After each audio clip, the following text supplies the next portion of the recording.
Hello guys, my name is Gavin, and this will be a video on how to have an NPC in the game, or a non-playable character, look at your player when you get close enough, and then when you move away it'll look back at whatever it was doing or the person it was talking to. I will be using a little bit of Python, and I'm just going to get started. To start, hit X and delete. Let's go from defaults to game logic and go from Blender render to Blender game. Let's right click on this cube in the middle.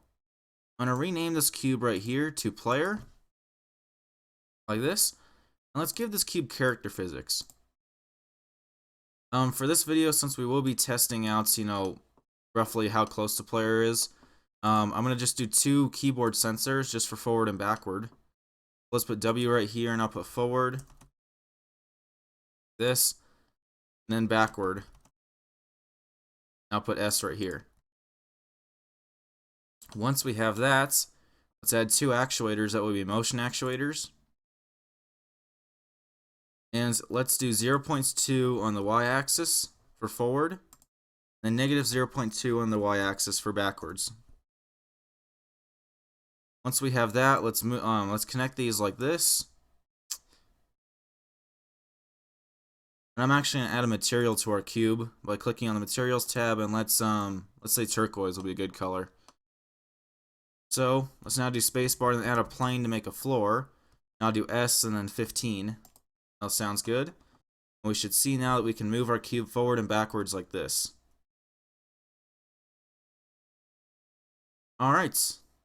What we're now going to do is add a new cube into our game. Let's do spacebar and then add a cube. Now I'm just going to rename this cube as NPC. Let's rename it as NPC.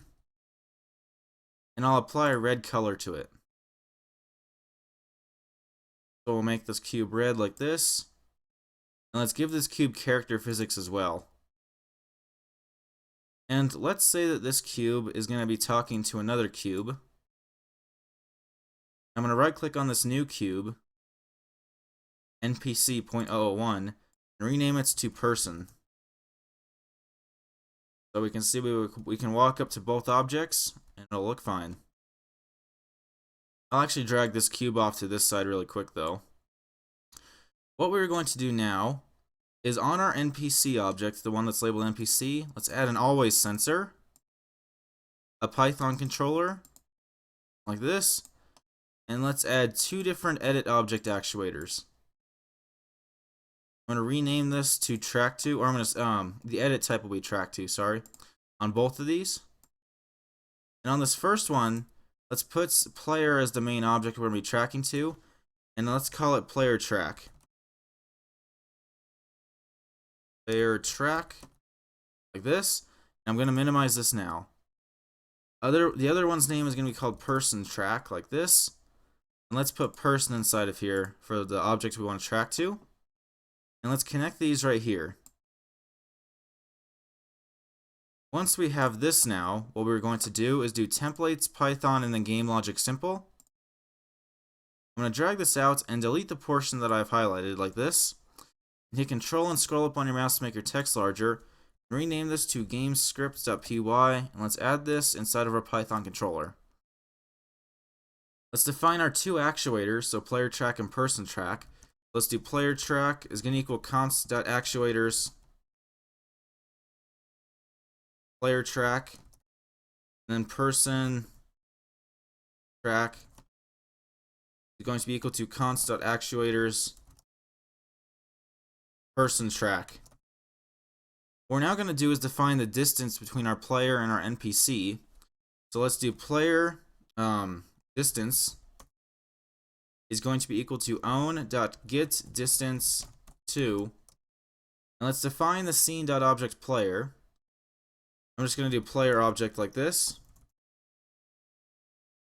But we need to define the player object within our script. So let's first import the main scene. So scene is going to equal bg.logic.getCurrent scene like this.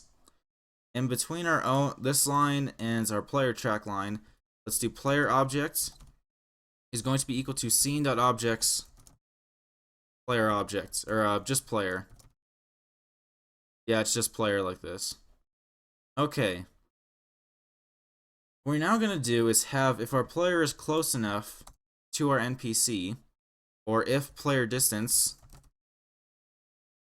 is less than or equal to, let's say 10, we're going to do const.activates player track, then const.deactivates person track.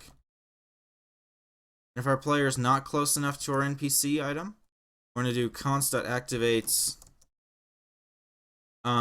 person track, and then const.deactivates player track. Okay, now that we have this, I'm going to hit the play button. Now I'm going to move slowly towards our cube. We can see when we get close enough, the cube is going to track to our player, but if we move away, he's just going to go back to doing whatever he was doing, or just pretty much talking to our other NPC item or our person object. Alright guys, I hope you found this useful.